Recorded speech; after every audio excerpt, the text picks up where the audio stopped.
Okay, number 4. So we're about halfway down the page. Bob Company has 2 divisions. They operate in Chicago and New York, and we have selected data for these 2 divisions. We're given sales, net operating income, and average operating assets. So the first thing we need to do is compute the return on investment for each division, which is just going to be our net operating income divided by our average operating assets. So Chicago, it's 320,000 divided by 1,200,000, which I rounded to approximately 27%. New York is 1 million divided by 4,800,000, which again I rounded and it was approximately 21%.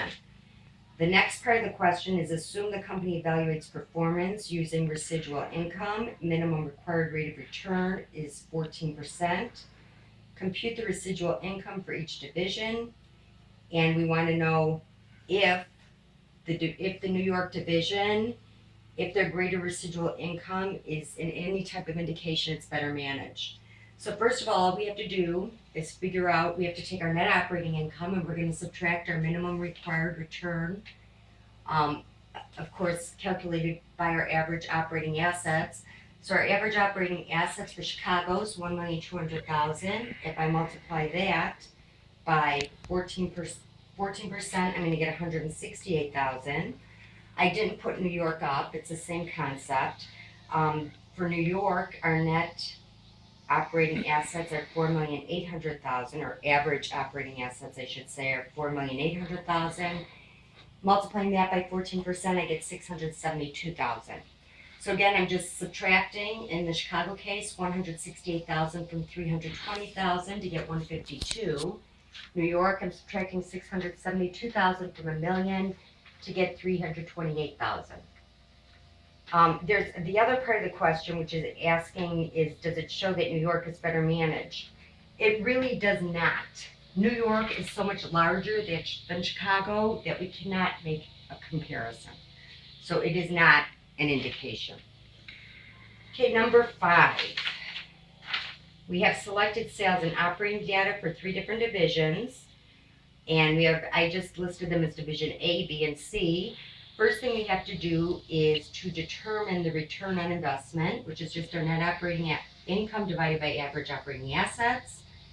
So for division A, that would be 200,000 divided by 1,200,000, which was approximately 17%. For B, it's 800,000 divided by 4 million, which is 20%. And for C, 150,000 divided by 1,400,000, and I rounded that to 11%. The next thing we have to do is we have to compute the residual income for each division. So our average operating assets for division A are 1,200,000. We know that the minimum required rate of return, which is given above in the table, is 14%. So if we multiply that, we get 168,000. Then we take our actual net operating income of 200,000, subtract our minimum required return of 168,000, we get 32,000. For B, we take 4 million, our average operating assets, and multiply it. It tells us again at the top, minimum required rate of return is 16%. We get 640,000. We take our net operating income, our actual net operating income of 800,000, subtract out the 640,000 to get 160,000. For C, we have 1,400,000 for our average operating assets. Again, the table above gives us a 10% required rate of return, minimum required rate of return. That gives us 140,000. If we take the 150,000 for our actual net operating assets and subtract 140,000, we get 10,000. Next part of the question assumes that each division is presented with an investment opportunity that will yield a rate of return of 15%.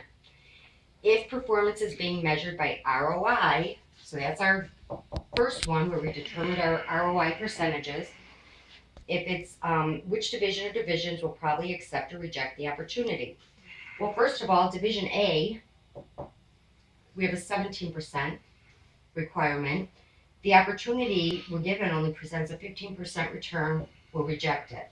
B, 20%, given a 15% return on an investment, we'll reject it. C, we only have 11% return on investment. So that compared with a potential investment of a 15% return, we'll accept. Okay, the next part, if performance is being measured by residual income. So now we're looking at the way we calculated this. Which division or divisions will probably accept or reject? So in this case, the table had told us our return was 14%. So 15% potential investment compared to 14%, we'll accept, it's higher. Case in, excuse me, B, we have a 16% return. That compared with a 15% return, we'll reject. C, we have a 10% return. That compared with a 15% return, we'll accept. And that should be it. If you have any questions, please call me. Have a wonderful weekend. And I think this week was shorter, so that's good.